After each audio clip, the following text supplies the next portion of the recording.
সবাইকে শুভ সকালের শুভেচ্ছা। আজকে যে গাছটা আমি দেখাচ্ছি, এই গাছটার সাথে কে কে পরিচিত আছেন অবশ্যই কমেন্টে একটু জানাবেন। এই গাছটা কি এর আগে দেখেছেন? এই গাছটা হচ্ছে আমার বাবার বাড়ি একদমই গেটের পাশে গাছ। এই গাছটা হচ্ছে রাবার গাছ। দেখেন কত বড় এবং কত সুন্দর, অনেক পুরাতন গাছ কিন্তু। গাছটা দেখতে যা সুন্দর, আর এর পাতা এবং এর পাতা, ডাল এবং এর ছায়ায় কিন্তু আমাদের ঘরটা এত বেশি ঠান্ডা থাকে। তো এর পাতা কিন্তু সবাই আসলে ব্যবহার করে পাখা হিসেবে। আমাদের এখান থেকে যখন স্কুলে আমরা যাইতাম এবং আমার বন্ধু-বান্ধব যারা যাইতো রাস্তা দিয়ে, সবাই কিন্তু এই রাবার গাছের পাতা ছিঁড়ে বাতাস খাইতো। তো দেখেন সেই গাছটারই ভিডিও দিলাম।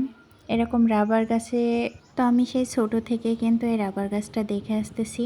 অনেক বয়স হয়েছে। দেখেন এর যে শিকড়গুলো দেখতে কীরকম মনে হচ্ছিল বটগাছের শিকড়ের মতো।